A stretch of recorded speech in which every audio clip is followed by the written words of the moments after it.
Welcome to Intuitive Astrology with Molly McCord. Thank you so much for joining me today as we discuss the astrological energies from July 30th until August 6th. As we close out the month of July, move into the 8th month of the year, which is very busy, active, surprising, and exciting. So in this podcast, we look at the transiting aspects happening out there in the cosmos and then use that energy as guidance for how to work consciously and intentionally with what is going on around us as well as what is occurring within us. Astrology is an ancient, wise energy system that we are embracing more and more in our modern world and understanding how we are connected to everything. We are everything. Everything is us. And when we have that understanding, we're also able to tap more into our power and work with these flowing, moving energies from a more empowered and conscious place. There are many types of astrology out there in the world, and the kind that I practice, that I have been studying and working with for over 30 years, is the intuitive, energetic understanding of how astrology is supporting our ascension, our spiritual growth, and of course, our evolutionary growth in this lifetime. So those are the insights that I offer you. And as always, I hope that it supports you in some way in your own life. Now, I do want to acknowledge, I'm so sorry the Monday podcast was cut off at 33 minutes. I want to acknowledge that and let you know that I appreciate your comments and letting me know. I corrected it right away. And so the new episode is just about 40 minutes long. It is on Spotify, Apple, YouTube. It was uploaded. I don't know how often those platforms upload the new file right away, but if you had any kind of delay or confusion in why that episode ended abruptly, it's because it was unfortunately cut off. And yes, we say, oh, Mercury retrograde, but I want to take responsibility for it and let you know I corrected it. And also, is this how exciting August is going to be? And that's why it had to happen in that episode. So yes, we are moving into August this week. And as I discuss in that Monday podcast episode, it is dominated by Uranus and Gemini energies, which are spicy, exciting, unexpected, and paradigm shifting. And then you could say, well, hasn't that been this whole year? Yes, it has. So get ready because the fun is not stopping anytime soon, especially over the next 2 months as we move into eclipse season as well. We also just had that big 8.8 earthquake that occurred late on July 29th or July 30th, depending on your time zone. That huge earthquake, the biggest one we've had in nearly 14 years, created the tsunami alerts across the Pacific Ocean, which reached Hawaii, west coast of North America, Japan. A very big, intense energy. I'm sure you've heard about it. And astrologically, we would link this to how the outer planets are forming a minor grand trine with Neptune in Aries at the apex. So anything with the ocean is of course ruled by Neptune. Neptune is currently retrograde in the very early degrees of Aries, conjunct Saturn. Saturn is the earth, tectonic plates, what is physically shifting and moving on the planet. And so both of these energies, Saturn and Neptune, conjunct retrograde in the early degrees of Aries, creates an apex, which means it's the point. Think of it as a cosmic arrow. It's the point where both Pluto in Aquarius and Uranus in Gemini are interacting with Saturn and Neptune by sextile. And this means that the intense changes that we've been discussing throughout this year are happening, and they happen quickly in the air signs and fire signs. There are dynamic, significant shifts in the energy field. We also have at this time a very active sun. The sun is very alive, especially as it's in Leo, its home sign. And the sun's strength is also infusing our planet right now. So we always have these relational dynamics going on between all the elements, not only on our planet, but of course in the solar system and in the cosmos. So what we've experienced with the earthquake is a significant release of energy that's been building and is also right on time with the significant changes that the earth is experiencing as the earth's consciousness and growth continue. So with everything being consciousness and everything being connected to all that is, all parts of our world are feeling these energy changes. So more earthquakes, of course, are possible. I mean, the earth is always moving. The tectonic plates are always shifting. We just don't always feel them as powerful earthquakes. But there will be more intensity that unfolds as the cosmos signal to us it's time. It's time for these changes to occur because the intensification of the energy needs to be released. Now, of course, there's many other ways to look at the changes that are happening on the planet. But this particular earthquake, such a big one, so dramatic, and yet it's in beautiful alignment with the changes on our planet, as well as the changes within us. And so at a personal level, as we discuss these outer planets aligning in a minor grand trine and creating this cosmic arrow with Neptune and Saturn at the apex meaning the point of the arrow, how have you had some type of dramatic shift and change recently? This could certainly pertain to the Leo new moon, where the sun and the moon were opposite Pluto and interacting with the outer planets as well. So we've had a lineup of energies here in the cosmos signaling that change is imminent.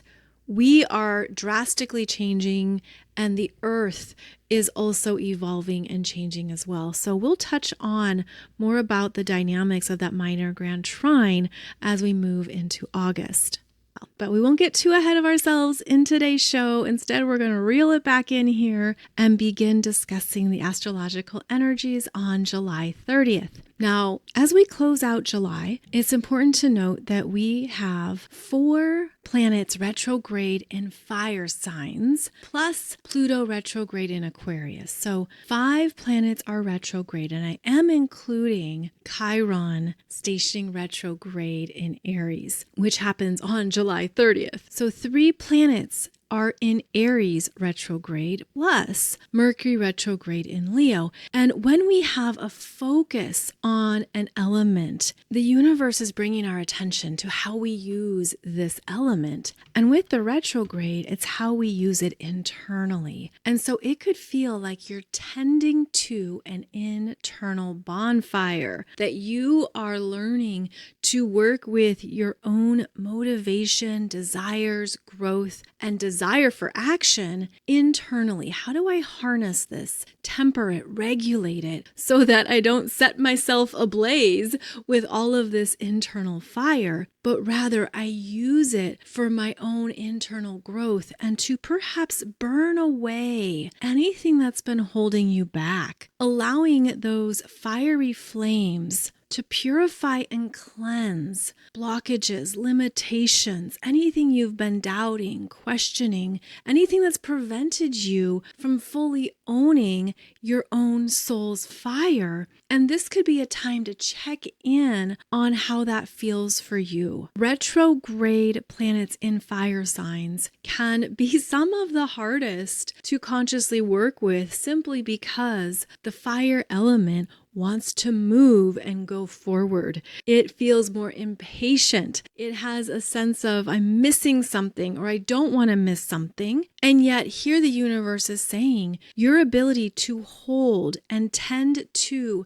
this internal bonfire is what's going to show you what really lights you up, and to be more conscious of what you really want that isn't simply a passing desire an impatient spark of action that can lead to regret, or even a reckless use of fire energy. So if you're feeling stalled, delayed, impatient, and frustrated with that retrograde energy, see the wisdom of it and tune into yourself to check in on what is the burning desire here. And when you align that with the universe, you're not missing anything. You are not going to miss anything. You want to make sure you don't light yourself on fire, but you want to make sure that you're honoring the mastery that is happening at this time by tending to, again, that internal bonfire. And I believe that we may have some more messages around this theme this week as well, with Chiron stationing retrograde at 27 degrees, 10 minutes of Aries on July 30th. Now, this is new territory for Chiron. Chiron has not been to 27 degrees of Aries before. In fact, this is the furthest it's been in the first sign of the zodiac since 2018. And so as Chiron stations retrograde at 27 degrees of Aries, this Chiron is bringing more consciousness to a deeper hidden message that you're meant to trust in yourself. And that's part of a strength of Aries expression, is that it's that immediate gut level trust of what you're sensing and what you're feeling and what it means to you. And you could be feeling it physically. Now, some of this energy, especially in Aries, pertains to the physical body's ability to be active and in movement,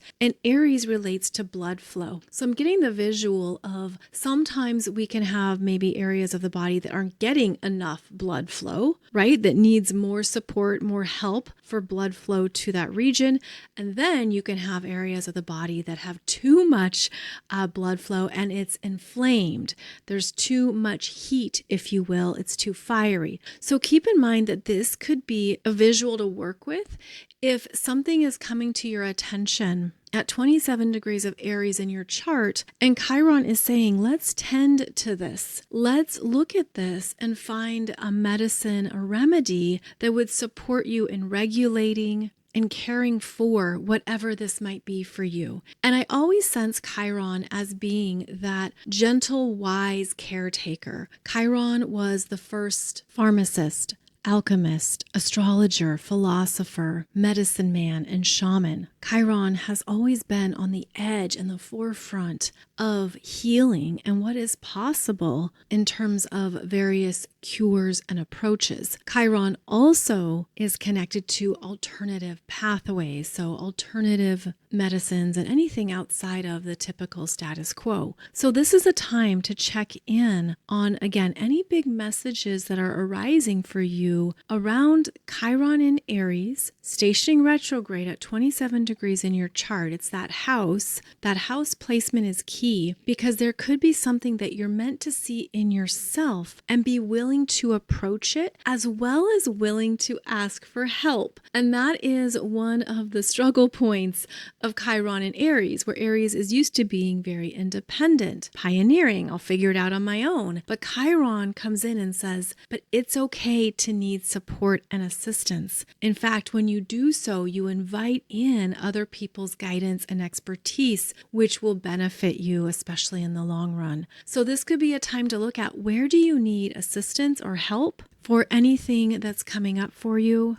But of course, discernment is key, and reaching out to those who have wisdom you respect is essential. Now, the other notable energy with this Chiron stationing retrograde at 27 degrees is that Chiron is trining the Galactic Center at 27 degrees of Sagittarius. And so the Galactic Center is very important because of how it emits frequencies through the whole galaxy, and how on our little green and blue marble planet, we feel those energies as incoming influences around our belief systems. And part of the experiment on planet Earth is not only free will and sovereignty, but to have multiple belief systems coexisting. And every belief system, whether you subscribe to a religion or a spiritual path or any kind of teachings that resonate with you, they all have a spectrum of how they're designed to assist us. And so with this trine from Chiron to the Galactic Center, 27 of Sagittarius, we are checking in on our own belief systems at this time. And there's a big question here that Chiron is bringing to your attention. Does the belief system support your evolution, or does it support your wounding? Is there a belief system that you've locked in to a part of your consciousness that is fixated on the wounding instead of the healing? And that could be something that you're perhaps realizing or playing with, or just willing to look at, because our belief systems form our experiences and manifestations. And this could be Chiron coming in to evolve your belief system away from any previous version of yourself, previous or limiting belief system, and to move it into a more empowered, healing belief system that could feel new, fresh, foreign, bizarre, especially as you learn to integrate it and anchor it into your awareness. So check in on your belief systems here around anything that Chiron is bringing to your attention, because this could be a wonderful opportunity to evolve it. And because this is occurring in the fire signs, it tends to happen more rapidly. Now, that being said, yes, I just talked about how we are tending to our internal bonfires, and it can feel like things aren't moving as fast as we'd prefer. But what is occurring is that this is a time of refueling and regulating energies instead of blasting off and away. So I feel that this Chiron stationing retrograde in Aries, trining the Galactic Center at 27 degrees of Sag, is actually bringing up our unconscious belief systems that are operating in our internal programming, and now we're being invited to look at them with greater loving kindness and to realize, I want to change this. I want to be better than what I've been. I want to grow. I want to be a new, better version of myself. What are you ready to do differently that you know is in alignment with your best and highest good? Even if it feels a little vulnerable, and even if you feel that your energy is wavering, this is a time to invite that in, and to also do so with confidence and courage in your ability to make this change. So that's how I feel that this particular Chiron retrograde is more potent than others we've had. Now, also at the same time, we have Venus entering Cancer. She dances into the lunar goddess energy, softening, listening, and observing. Venus enters Cancer, and now she is ruled by the moon, meaning whatever sign the moon is in, Venus now picks up on that frequency and that vibration, which makes her more of a chameleon and more adaptable to what is going on around her. But also, I feel too that Venus entering Cancer means that now she has more access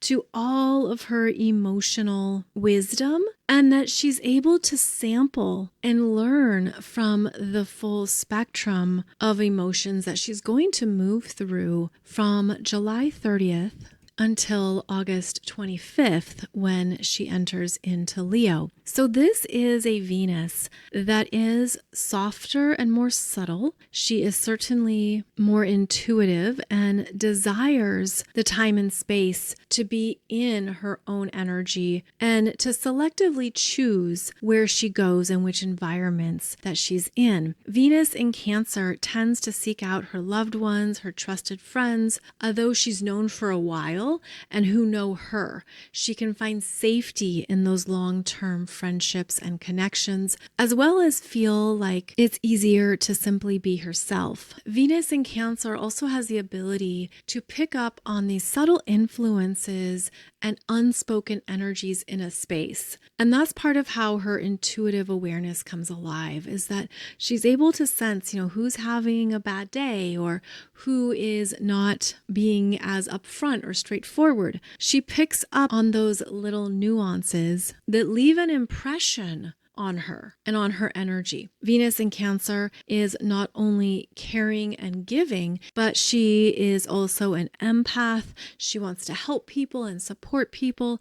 And one thing that she's learning is how to establish boundaries, and that it isn't her job to give everyone everything, and that it's okay to say no. And that is often a big theme for Venus in Cancer energies, is knowing that it's okay to say no, and that you're not responsible for hurting someone's feelings, and you don't have to make it better or take care of their feelings and make everything better for them. That's part of that desire to nurture, but when it's taken too far, it can feel quite draining and like you're always giving, and realizing I'm just worn out. I've got nothing left for me and I need a break. And that's also one of the indicators that Venus in Cancer needs to leave the room and hang out on the couch for a while. It's to refuel and also step away from all the external energies that she naturally picks up. So Venus enters Cancer later on July 30th, and then she's going to have an immediate square to both Saturn retrograde in Aries and Neptune retrograde in Aries on August 1st. I'm just going to jump to this transiting aspect since we're talking about Venus in Cancer. And this is important to note that this is a day to not take things personally, and that whatever square energy is coming up, this Venus in Cancer can feel more sensitive,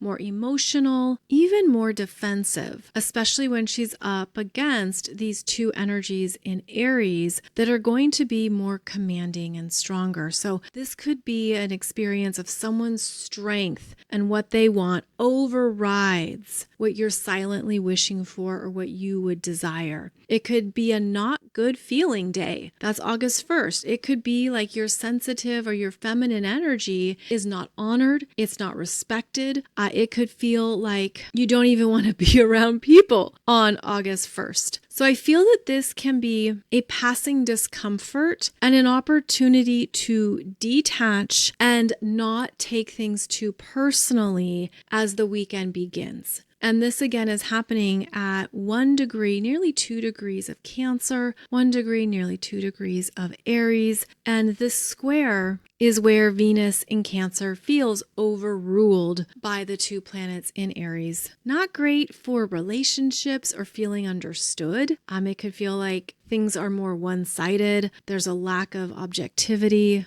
and that there's less empathy. It's also not a good day to make financial decisions, especially impulsive ones or persuasive ones. Like if someone's trying to convince you to buy something or persuade you into the store or is the solicitor of some kind, that could be the Aries energy trying to take over your wallet and trying to get something from you that you don't feel strong enough to say no to. And that could be another experience with this Venus in Cancer squaring the two planets in Aries. They are stronger, especially together. It could be hard to say no. It could be hard to decline. So again, keep that in mind. August 1st with Venus in very soft, caring Cancer. She might get taken advantage of or have regrets that she didn't say no to something that she bought or signed up for. But after this square to both planets, she then has a passing inconjunct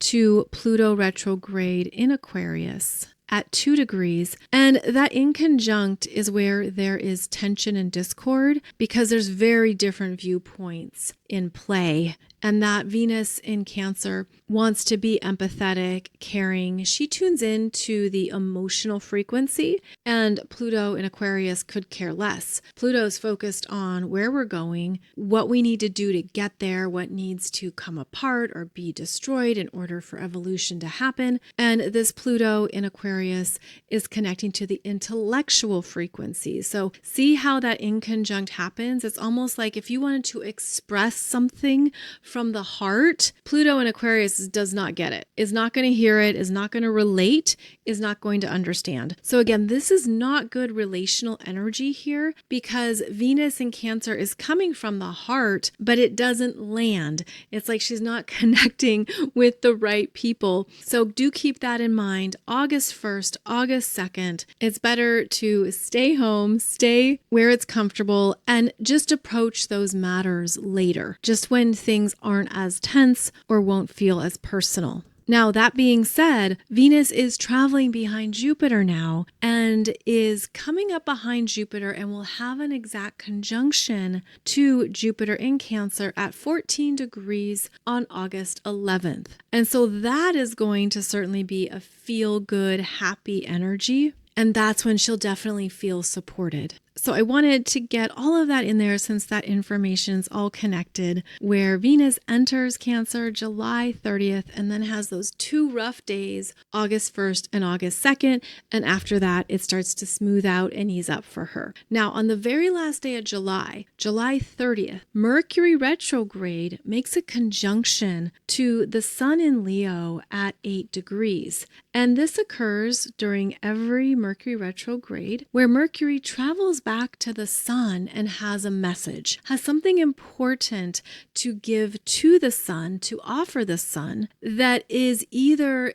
embraced and welcomed, or that Sun burns it up and destroys it in the fire of its own light. So it's a day when there could be information, communications presented that you didn't know, that you missed, that you didn't realize, that something got lost, right? And now it comes back front and center, July 31st, again at 8 degrees of Leo. And there's something that Mercury wants the Sun to know. And so this can be good for confidence, inspiration, creativity, something that you're meant to actually sit with and be with, since Mercury is still retrograde, right? So it's meant to be something that you're allowing to come into your awareness and perhaps add it into that internal bonfire, work with it and understand it, and allow it to benefit you. And that is one of the best uses of this Mercury retrograde conjunct the Sun in Leo. This is known as Mercury Cazimi, and even though Mercury is retrograde, there can still be important insights, understandings, and downloads that come through that directly relate to what you're working through during this particular Mercury retrograde. And I'm saying working through because with that Leo new moon we had on July 24th, that would have brought up a fear, challenge, power issue, some type of intense dynamic since the new moon was opposing Pluto. And Mercury retrograde is traveling back to almost an exact opposition to that same Pluto at 2 degrees Aquarius. So I feel that Mercury is receiving downloads with this Cazimi, again, July 31st, that will be useful, especially as Mercury will station direct August 11th. There's something coming through that you're meant to see, be aware of, understand, sit with, integrate, and also fortify you. Help with the confidence and strength that a retrograde Mercury in Leo is developing. Then after that conjunction to the Sun on July 31st, Mercury is then traveling behind the Sun, astrologically of course, and is going into territory that he's already been in, but now he's in the shadow of the Sun. And this is a more introverted, private Mercury as he moves behind that Sun in Leo and can need more time to himself to contemplate, play with things, understand what he wants and what he desires. So this Cazimi to the Sun brings up a mental turning point, and there might be more that you are keeping to yourself, that you're trusting it's not time to say this or share this, it's not time to present something just yet. So that is the main energy with Mercury retrograde this week. And in fact, Mercury doesn't have any other major transiting aspects until he stations direct August 11th. So we have covered Mercury and what Venus is up to this week. Now we take a look at Mars. And Mars is going to enter Libra on August 6th. And this begins a very interesting dance here as Mars moves into Libra, which is the sign of diplomacy, relationships, negotiations, objectivity, conversation, problem solving, and the ability to use one's energy for positive developments. Now, the first thing that stands out to me here as we look at this Mars entering into Libra is that Mars is going to have about 2 days to get comfortable in Libra, which is actually a sign that he's known for being in his detriment, because this is Mars in Libra who doesn't want to deal with conflict or confrontation in an aggressive way. This is the supreme negotiator, the one who wants to bring it to the table, talk it out, weigh the pros and cons, and then decide a wise course of action. So that can play out on the world stage in many ways. There can be some very big negotiation tactics that are revealed, perhaps some treaties or peace agreements that are proposed. There could be some new arrangements that are discussed. I think we're going to see this on a global level during the Mars in Libra transit. But as Mars gets right into Libra, he begins to activate an Air Grand Trine with Uranus in Gemini and Pluto retrograde in Aquarius, and then has an opposition to both Saturn and Neptune retrograde in Aries. So here we have not only an Air Grand Trine, but a Kite configuration with those two planets in Aries, meaning that there is something that's ready for liftoff, and Mars brings his energy and intention to those discussions, to those conversations. Now, it's interesting, right? Since we're still in Mercury retrograde, and Mercury retrograde is saying, think it through, be wise, don't overspeak. That Mercury retrograde in Leo can be a showman or dramatic or go over the top in order to take a stance or make a statement. But retrograde means the wisdom is hang back, don't overdo it. Let other people have their say, especially Mars and Libra. So I think we're entering into a very big period of conversations, diplomacy, and negotiations where some are going to work. There are some things that will be reached, and there are some things that won't. And that's because of the opposition between Mars and Libra opposing Saturn and Neptune and Aries. Now, it is worth noting that Mars and Libra and Saturn and Aries are in mutual reception. And isn't it bizarre? Because they're in mutual reception, which means that they're in each other's home sign or natural sign. And yes, Saturn is known for being strong in Libra. So you have a dynamic here where each of these planets has a synergy, and they could even be more respectful, more willing to listen to the other. There could be more of a desire for mutual exchange and fairness. However, it does depend on what egos are at the table and what's being discussed. But what I'm seeing is that what both are learning, Mars in Libra, Saturn in Aries, is discipline and to be more objective in terms of what is the primary issue, what are we solving, what do we got to get to the heart of, what truly matters, what is the strategy here? And there is a repression of that action and aggression that can be on the table when Mars is in a stronger sign. So again, this feels like a time period when there can be big decisions and movements in collective communications, agreements, and negotiations. And this also takes into consideration the Air Grand Trine between Mars and Libra, Uranus and Gemini, Pluto retrograde in Aquarius. These could be shocking, unexpected developments, things you never thought would happen, things you never thought could be said or expressed. And so this is overall positive, forward-moving development.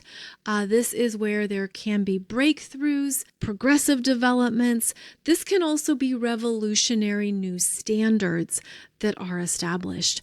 So I think we're going to have some interesting developments, especially on the world stage here in the first half of August. Of course, it does depend on all of the actors and players involved, but keep in mind that Mars in Libra is bringing in a willingness to settle some things, negotiate it, calm it down. And what's going to happen next? We don't know, but what we do know is that the astrology here is supporting forward moving developments. And even though it's happening during a Mercury retrograde, it means it's not going to be fully complete. Details could be missed. Things might need to be rediscussed or renegotiated after Mercury is direct. It just feels like there's something pivotal about coming to the table when I look at this alignment of Mars in Libra, making that Air Grand Trine and creating a kite to both Neptune and Saturn in Aries. So we shall see how that plays out, of course. Keep in mind that the energy is the strongest August 7th to August 10th and can last into the middle of the month. So as we move into August, this Mars in Libra is also wanting us to find a balanced internal place, to see the pros and cons and to step back from maybe anything that has been taking up too much of your energy. Does this serve you? Is it worth it? Is it in alignment with your true intention? I also think there's a shift as Mars moves into Libra, because now Mars has moved away from that conjunction to the South Node in Virgo that we had going on. And now you might be able to see something a bit more clearly, have a bit more understanding of what you want to do about it and what those possible courses of action could be. Mars in Libra can be in his head too much and have that analysis paralysis, weighing this, weighing that, and also considering the effects it would have on others. But I think these strong activations with the outer planets is going to make something more evident to you. And we'll talk about that on next Wednesday's show as well, which is when those transiting aspects will be exact. Again, it will be happening August 7th to August 10th. So this is just a heads up on what is coming in as we move into August. And if August is your birthday month, happy solar return to you, as this is a month with a lot of energy and big astrology. Whether you are a Leo or a Virgo, this could be a year where you have a big solar return. Your solar return chart shows you what the energies are going to be for the next 12 months. It's when the sun returns to the exact degree and minute of your natal sun when you were born. And it's like the battery recharges.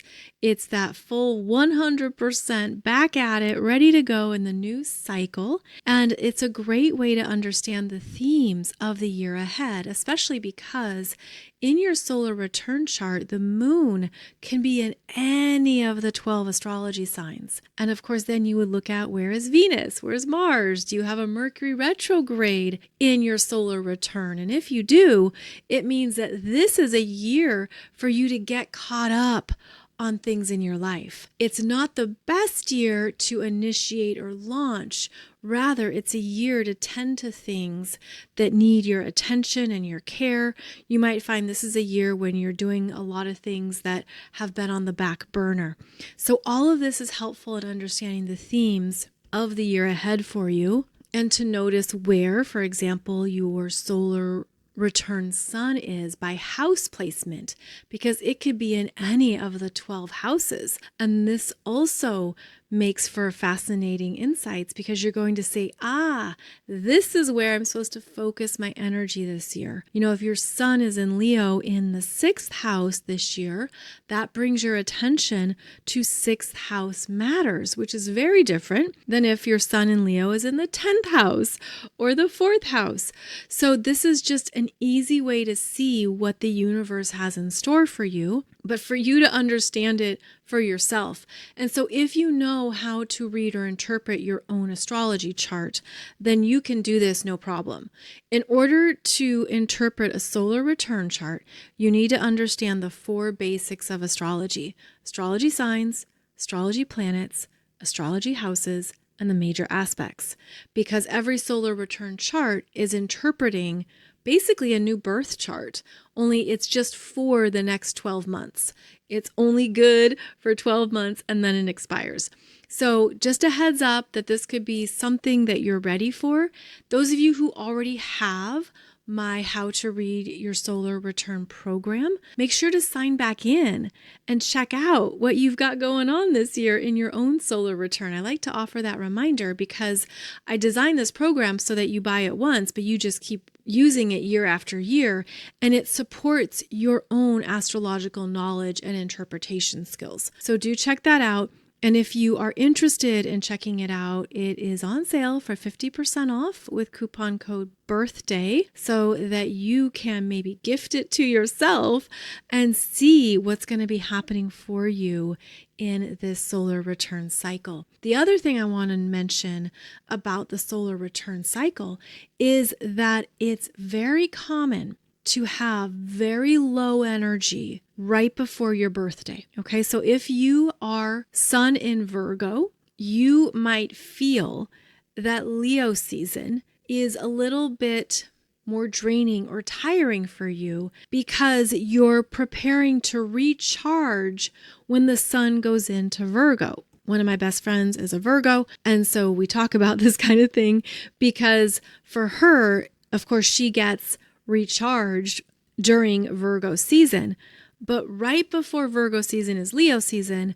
And again, that's when you could feel like you're just a little bit more tired, a little bit slower, because you are at that 10% battery and you're preparing for the battery recharge on your solar return. And I want to offer that in case that helps with understanding your own energy cycle and to see how that has played out for you, at least over the previous years. And then, of course, it's the same for all of us. So you might realize that right before your birthday, whatever astrology season that is, or even the 2 weeks or 3 weeks before your birthday, your energy is a little bit lower. And that's because, again, you're preparing for that solar return, that recharge that gets you refueled and ready to go for the next cycle. I think I have a video on YouTube discussing this as well. It's called 3 high energy, 3 low energy times in your astrology chart. And it's about the transiting sun. So I will link it below this video if you want to check that out. As always, thank you so much for joining me, and I'll be back every Monday and Wednesday with a new podcast episode as we continue to rock and roll through these 2025 energies. As always, very grateful for your energy, your presence, and your time, and I certainly hope that this information is supporting you on your journey right now. Thank you so much for joining me, and I'll look forward to connecting with you again soon.